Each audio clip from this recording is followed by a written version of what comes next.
Xtalks connects professionals in the life science, medical device, and food industries with useful content like webinars, job openings, articles, and virtual meetings to help you succeed in your career.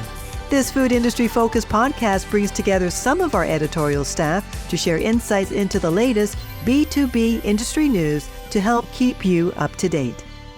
Hello, everyone, and welcome to the Xtalks Food Podcast. I'm Sydney Perlmutter, Senior Food Industry Journalist and Webinar Moderator at Xtalks.com, and this week I'm joined by Vera Kovacevic. Thank you so much for coming today. So I'm going to start us off with a ban story. We have another type of food or ingredient criteria that has been banned in the EU. So the EU recently introduced a ban on 8 artificial smoke flavorings used in food products.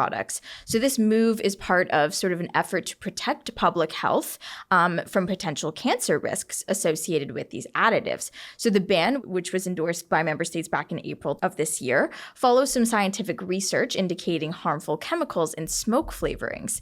Now, the European Food Safety Union, or the EFSA, found that smoky flavorings can contain harmful chemicals formed during the smoking process. So these chemicals, found both in natural and artificial smoke flavorings, have been linked to an increased risk of cancer. You always hear about, charring something on the barbecue too much, and maybe that's carcinogenic. So even the artificial flavorings can be, cause an increased risk of cancer as well. So the ban targets artificial smoke flavorings linked to genotoxicity concerns. And now this involves damage to genetic material within cells, increasing cancer risks and inherited disease risks. Now, the EFSA concluded that the majority of assessed smoke flavorings posed genotoxicity risks, and this finding prompted the EU to implement a blanket ban as a precautionary measure. So I'll just talk about the timeline of this ban. So the European Commission proposed the ban in November of 2023, and then once officially adopted, the phase-out period will vary by product category. So traditional foods, products like hams, fish, and cheeses using artificial smoke flavorings must comply within 5 years, and then processed foods like chips, soups, and sauces have only 2 years to phase out. So from this, my initial rundown here, did you ever think of like artificial smoke as opposed to like natural smoke as a potential danger to people's health? I know that like charred food is cancer causing. Yeah. Like charred meat is something to look out for. But then I didn't expect this from these artificial. Mm-hmm. They're artificial, right? Yeah, artificial flavorings. Yeah. I really didn't expect that. I'm quite surprised. I'm wondering why they are giving a different timeline to phase out for like different types of food manufacturers. It's a good question. If I had to guess, I would say the processed foods, I would just imagine it might be Easier? Just not include it, right? Yeah, just omit the flavors or find alternatives. Whereas with traditional foods, like I guess more natural foods, potentially it could be a little bit more difficult to find alternatives, or it would completely like change the product if you took out this flavoring. So maybe they have a little bit more time to find alternatives or find ways to skirt around, this ban. So maybe, the processed foods, and maybe it's just not as necessary in processed foods as it would be in traditional foods. Yeah. Yeah. Or like, I agree what you said, the first thing that you said. So quite surprising. I mean, kind of scary too. Mm-hmm. Can you summarize a little bit more again about their findings? So it could cause cancer, or it's like just an increased risk of cancer. So what I'm getting at here is that the smoky flavorings still go through like a smoking process. Mm-hmm. So I guess and they're so delicious. I mean, who doesn't love a barbecue chip, or like anything with artificial smoke. and, charred foods as well. Like they're so good, but I guess you have to consume them in moderation. I think that's, I guess that's it. Nothing to be taken in daily or. Yes, exactly. And I'll talk a little bit about sort of the impact on the broader food industry. So this ban obviously is going to impact the industry since artificial smoke flavorings are quite widely used. So there are major producers like Unilever's Unox brand, which produces 16 million smoked sausages annually. So they're going to need to reformulate their products. And in Ireland, the Kerry Group has warned of major economic harm, estimating that 40% of ham and bacon sold relies on these smoking methods. But not all reactions to the EU's decision to ban artificial smoke flavorings have been negative. Some companies see this as an opportunity to explore safer natural alternatives. There's a company called Sentient Flavors and Extracts Europe, a supplier of natural flavor alternative, and it views the regulation as a chance to innovate. It recently released the Smokeless Smoke range, which offers aromatic solutions with smoke characteristics from natural sources. And other companies like ITS Taste have responded by creating smoke-free natural flavorings. And these provide authentic smoky notes for various product applications while being labeled as a natural flavoring. New regulations have prompted food and beverage manufacturers across the EU to innovate and rapidly reformulate their products. So this wider ban marks a significant shift in the food industry. Manufacturers are facing challenges now of meeting consumer demand for smoky flavors, because that probably isn't going to go away, while also ensuring the safety of their ingredients. And the industry obviously has to adapt to new regulations, balancing health concerns with the beloved smoky taste in many European culinary traditions. So this is yet another, European ban. And we've noticed, that the EU is particularly fond of, or a little bit, they implement bans a little bit more than in the US. Do you think there's a possibility of maybe the US adapting this or looking towards the EU and maybe questioning or reformulating some artificial smoke products? Yeah, I definitely think they should. I think it's only a matter of time, right? Mm-hmm. Because it should be on their radar for sure. Probably the US, there's probably a lot of US manufacturers that use the same or exact same flavorings, right? So they're going to have to reformulate, but I think it's only a matter of time because otherwise, like, the public is going to start asking questions like, hey, like, what exactly are you doing here? Like, how come this is banned in Europe and not in the US? It could be one of those things where, it's still available in the US and Canada and wherever else. And then, if Europeans come here, they're like, oh, I want to get my hands on this because we don't have it there anymore. Yeah. However, I think with food that's like potentially cancer or increases the risk of cancer, I really don't see that I see that being phased out. It's just a matter of time, right? So, and the U.S. has slowly over time, like you mentioned, some previous food colorings. Dyes and like red dye number 3, I believe. I don't know yet if that's been like a federal phase out. Right. The thing is, I think the EFSA is a little bit more like overarching than some of the bans we've been seeing in the U.S. They've mostly come out of like California, since some states like prioritize these things, and sort of want to be the leaders in getting them banned like federally. But it's not like the U.S. doesn't have these things on its radar. Like it certainly does.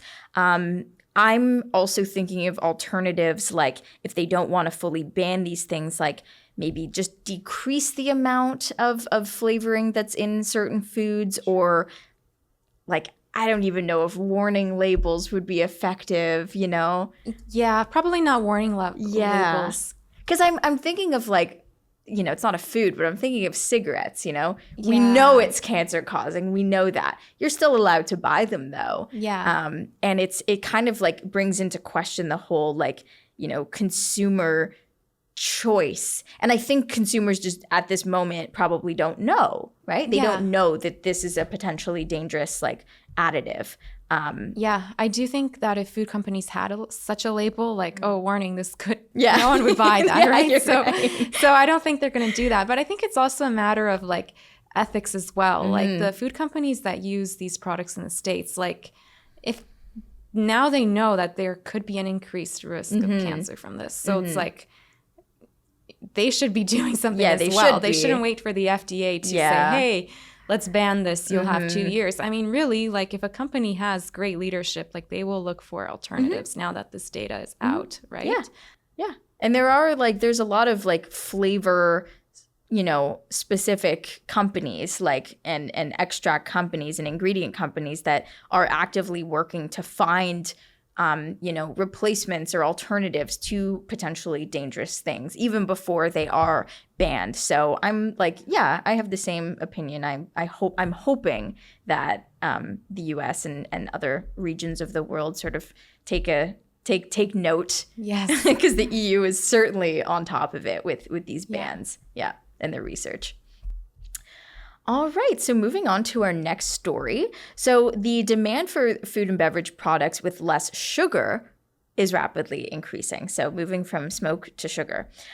Consumers are becoming more health conscious, of course, driven by a desire to avoid the negative health impacts associated with high sugar consumption, such as obesity and diabetes. So as a result, food manufacturers are yet again under pressure to find effective sugar reduction solutions to meet this demand.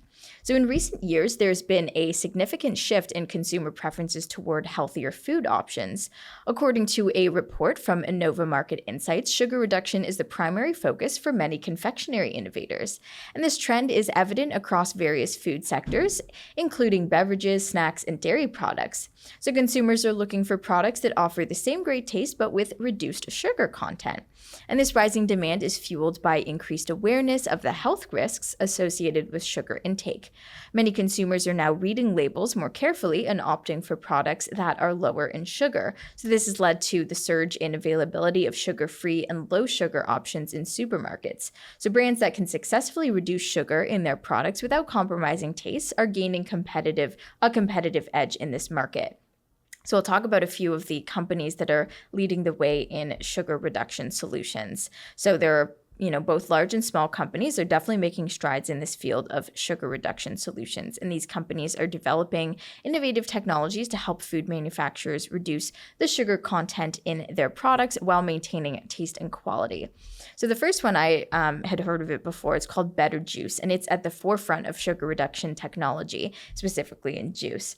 Now, this company has developed an enzymatic process that reduces sugar content in fruit juices and purees by up to 80%. And this technology converts sugar into prebiotic fibers and other non-digestible compounds, preserving the natural taste and nutritional benefits of the fruit. Better Juice's solutions are particularly beneficial for products like sorbets and fruit-based snacks, which are typically high in natural sugars. And I remember us talking about sugar reduction solution in juice. Maybe it was like cranberry juice, or it was a certain type of juice. And in certain cases, like when we see low sugar or reduced sugar on labels, sometimes it's just they add more water. So they're not like actually extracting the sugar, they're just watering it down a little bit more. But it seems like this company is actually able to naturally like reduce the sugar in these fruits, which I find like so cool. Yeah. And I kind of wonder if once this technology is implemented and into products, how they're gonna label it, if they're gonna label it any differently than reduced sugar, or is that kind of the only way to get the message across? Because people aren't gonna understand.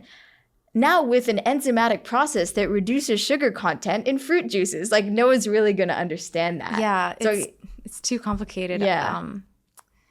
Can't they just use I guess reduced sugar? Mm-hmm. Low in sugar doesn't really make more sense.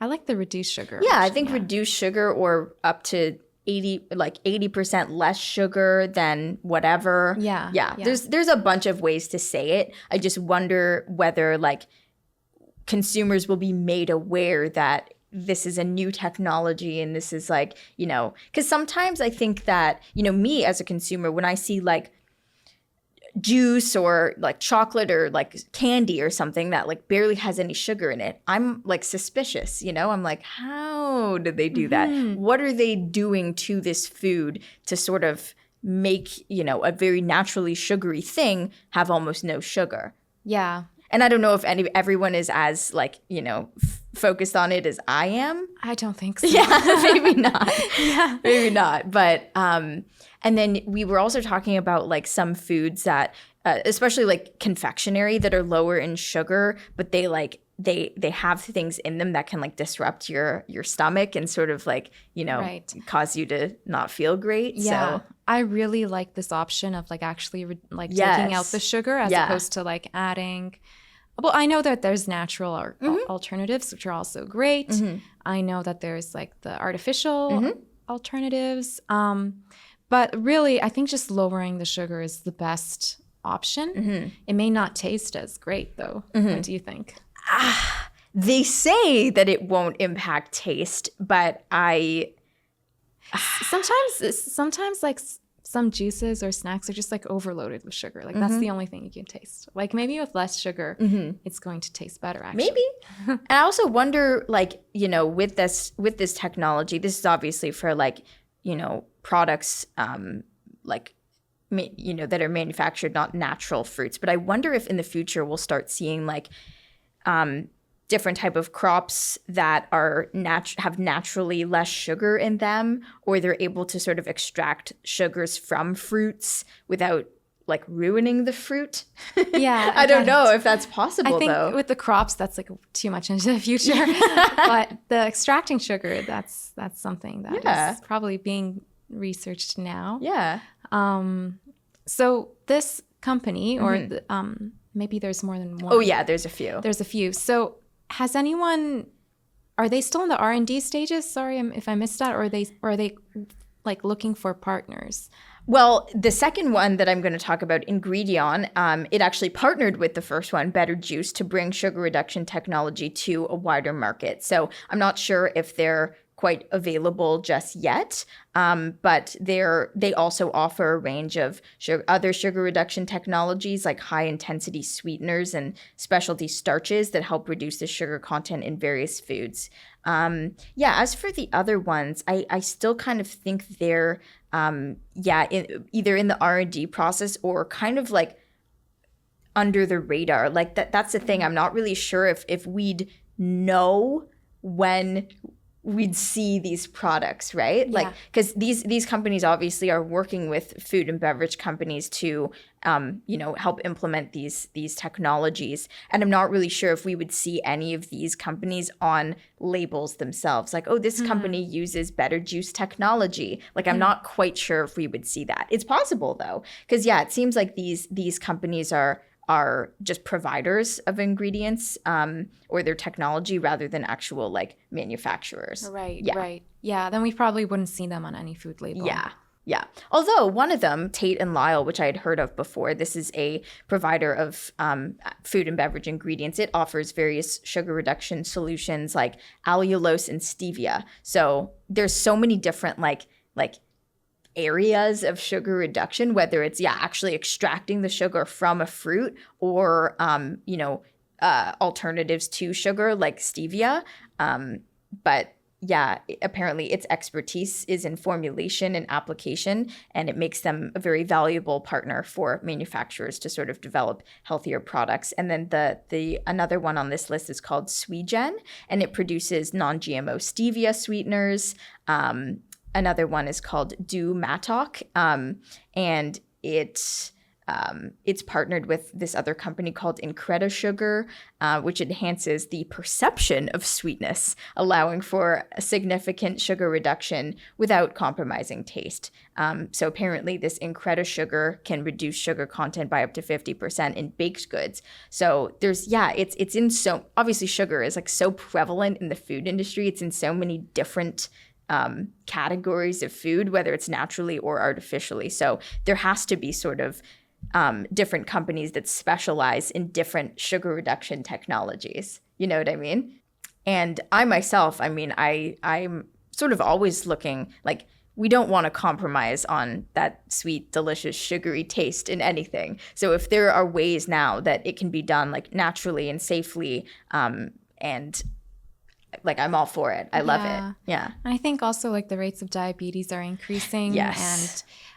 I think there is also like a genetic link, and it runs in families. And so people who know that their risk may be higher than the average person, they would look out for these things earlier in life too. Yeah. It's like, it's not just the diabetics that need to look out. I think everybody needs to look out to reduce their sugar content. Yeah. Although, of course, we need to eat something sweet eventually. But I think this is very much in demand, and I hope they will be very successful and work with lots of food manufacturers. Yeah, I hope so too. Because rising rates of diabetes and obesity is a huge global health concern. So hopefully there'll be these advanced technologies out soon and applied to various food products. Yeah, and I also think there kind of needs to be like a shift in consumer like just perception, because when you see something that says, reduce sugar, you think like, ugh, that's not going to be good. You know, like, oh, that's not going to be what I want. Like, I want the full like sugar experience. Yeah. So I think like we sort of need to like look at sugar how we look at a lot of other things. Like, we need to sort of just eat this in moderation, and it can't be like, a really big part of like our diets on a daily basis. Even some people will, and I don't, but people will avoid fruit, because it is high in sugar. I view it a little differently than like ice cream, Yes. I find it, it's natural. I think like natural sugar from food. I'm okay with it. But, when people are really trying to avoid sugar, like they'll avoid like high sugar fruits. Yeah. Well, I do agree with that. Yeah. But those are probably, people who are worried for their health, right? Right. Yeah. But if there was a way to have that juice from that fruit, except low in sugar, which is what they're trying to offer, I think that would be I would be drinking orange juice every single day if it wasn't so high in sugar. Or apple juice, cranberry juice, cranberry juice is high in sugar? Oh, yeah. Really? Yeah. It's very tart. I always picked that because I thought like, it isn't? Oh, really? Yeah, that's what I thought, because it tastes like a little bit more. It might have less sugar in it than orange juice, but apple juice. I feel like it's marginal. Oh, okay. Yeah. All right. Sorry. I'm disappointed. I'm going to actually check the labels now. All right. Well, that's the end of this episode of the Xtalks Food Podcast. If you liked today's show, don't forget to rate, review, and subscribe. Thanks, everyone, and see you next week. Bye. Bye. Thanks for listening to the Xtalks Food Industry Podcast. If you enjoyed our discussions today, please share the episode with your friends and colleagues, and be sure to subscribe in order to be notified when a new episode is released. To join in on the discussion, you can find Xtalks on social media, email podcast@xtalks.com, or comment on the articles directly. Links are in the show description. Take a moment to join our community at xtalks.com to get access to everything we have to offer, including webinars, job listings, virtual meetings, articles, and more. The views and opinions expressed in the podcast are those of the speakers sharing them. They should not be taken as professional advice and do not necessarily reflect the policy or position Honeycomb Worldwide. For further information, email us at podcast@xtalks.com. Thanks for joining us, and we'll see you next week.